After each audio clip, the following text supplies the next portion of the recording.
Excusez-moi. Les ondes nous polluent aussi la nuit. Eh oui, la nuit vous êtes pollué par les ondes électromagnétiques et malheureusement c'est le moment où on ne devrait pas du tout être pollué aux ondes électromagnétiques parce que c'est le moment le plus important pour notre santé. Et oui, la nuit vous vous régénérez. On va voir ça ensemble dans cette vidéo. Je vais vous donner les astuces qui vont vous permettre de vous protéger, de bien dormir, de bien récupérer et d'être en meilleure santé. Bonjour et bienvenue sur ces vidéos, je suis Nicolas Negri, naturopathe et expert en environnement électromagnétique depuis plus de 10 ans. Depuis que je traite l'environnement immédiat des patients que je reçois, c'est-à-dire leur habitation et leur lieu de travail, j'ai des résultats extraordinaires. Et d'autant plus la nuit, puisque la nuit, vous le savez, c'est un moment où votre corps doit se régénérer, il doit y avoir un repos total. Si vous êtes soumis à des ondes électromagnétiques, imaginez un peu, le repos n'est pas vraiment total et qu'est-ce qui se passe exactement dans votre système nerveux? On va voir ça ensemble. Vous souhaitez vous protéger des ondes électromagnétiques, et bien vous êtes au bon endroit. Alors n'hésitez pas à vous abonner pour ne rien rater de mes prochaines vidéos. J'ai énormément de patients qui viennent me voir avec des problèmes d'insomnie, de cauchemars, de rêves de moins en moins présents et de maux de tête, etc., etc. Des choses qui sont en lien avec la nuit et leur capacité de récupération. Vous allez voir, c'est assez simple à comprendre. La nuit, nous avons deux mécanismes qui se mettent en place, le mécanisme psychique et le mécanisme physique. Il faut que l'environnement électromagnétique dans lequel vous dormez soit le plus sain possible pour que ces deux mécanismes fonctionnent de la meilleure manière qui soit. Pendant la nuit, vous faites des rêves, que vous vous en souveniez ou pas. Cette phase de sommeil paradoxal est très très importante puisqu'elle vous permet d'extérioriser vos émotions, votre stress vécu dans la journée ou les informations que vous avez entendues ou perçues. Cette phase est très importante et lorsque vous êtes soumis à des ondes électromagnétiques autour de vous, eh bien ces mécanismes fonctionnent moins bien. Et à la longue, ça crée des grosses perturbations pour le corps. Si vous faites partie de ceux également qui pensent que nous faisons des voyages astraux dans la nuit, que nous découvrons des choses dans des univers plutôt parallèles, etc., eh bien les ondes électromagnétiques vont vous empêcher de faire tout ce travail, vont empêcher en fait le cerveau de vraiment faire toutes ces phases qui sont très très importantes, les cycles de sommeil qui sont importantes, eh bien finalement pour votre santé en général. Au niveau du mécanisme physique, les ondes électromagnétiques vont empêcher les cellules de communiquer entre elles, c'est-à-dire que entre chaque cellule vous avez un influx nerveux, vous avez toute la chaîne musculaire, la chaîne du système nerveux central qui va en fait être perturbée et les communications vont se faire moins bien. Donc votre digestion va être un petit peu perturbée, les réactions chimiques vont moins bien se faire, les réactions hormonales qui sont très importantes puisque vous savez qu'il y a des hormones qui sont relâchées comme la mélatonine qui vous permet de vous endormir, et bien les ondes électromagnétiques vont empêcher vos organes de sécréter cette hormone qui est essentielle.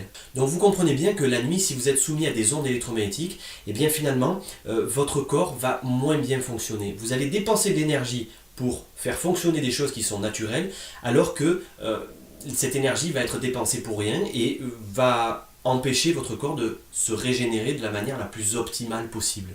Alors le but, c'est de créer des environnements le plus sains possible, notamment en priorité pour les enfants. Pensez aux enfants, aux bébés qui ont vraiment un sommeil qui doit être le plus réparateur et le plus sain possible pour leur développement et notamment pour les personnes âgées, les personnes malades. En priorité, ce devrait être des personnes qui doivent être mises dans des environnements le moins pollués, voire pas du tout. Ça me fait penser à mon histoire personnelle, quand j'ai vu mon grand-père malade en fin de vie, qui était dans un lit d'hôpital et tous les fils électriques qu'il y a autour, toutes les Wi-Fi, les bornes Bluetooth et toutes ces ondes électromagnétiques qui sont autour des personnes dans les hôpitaux, et finalement c'est pas propice à leur rétablissement, puisqu'on les met dans des environnements qui sont chargés d'ondes électromagnétiques. Comment voulez-vous que le corps se régénère? On ne parle pas de la nourriture et du reste qui est servi dans les hôpitaux, peu importe. Moi je vous parle des ondes électromagnétiques et vraiment le principe de précaution, le prioritaire, serait de mettre les enfants, les personnes âgées et les personnes malades dans des environnements le moins pollués possible. Les personnes en bonne santé ou les personnes qui se sentent simplement fatiguées ou simplement avec un sommeil qui est léger, qui n'est pas assez profond, pareil, vous devez vous protéger. Protéger la vie, aller vers la vie et vers la santé. Donc on va créer des environnements qui sont le plus sains possible. Pour commencer, vous pouvez peut-être déjà débrancher votre radio-réveil. Et oui, si vous avez un radio-réveil à côté de votre tête qui est en permanence branché sur le courant électrique, vous avez une antenne électromagnétique énorme à côté de votre tête.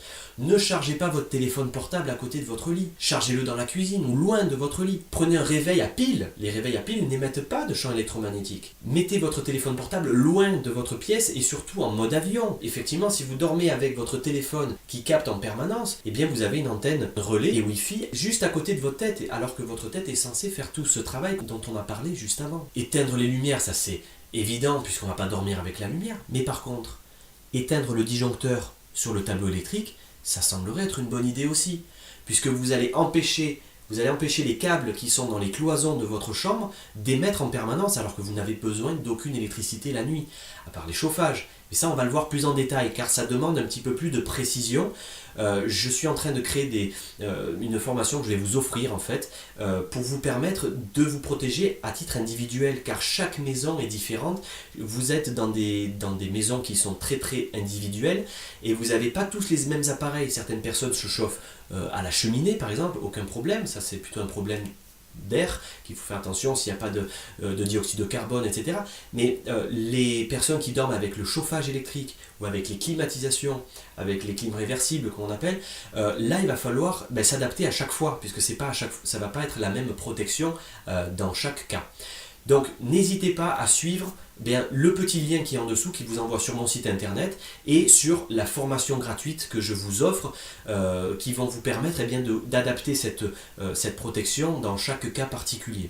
J'ai fait également une vidéo, vous pouvez cliquer sur le lien, qui parle du Linky. Je ne sais pas si vous en avez entendu parler, mais le Linky, ce nouveau compteur intelligent, tout vert, tout mignon, il y a des petites choses à redire, et il y a aussi là, dans ce cas-là, une protection supplémentaire à penser. Je vais vous expliquer ce que c'est le Linky, comment il fonctionne, comment il vous pollue, tout ce qu'il va falloir faire aussi dans la journée pour se protéger du Linky.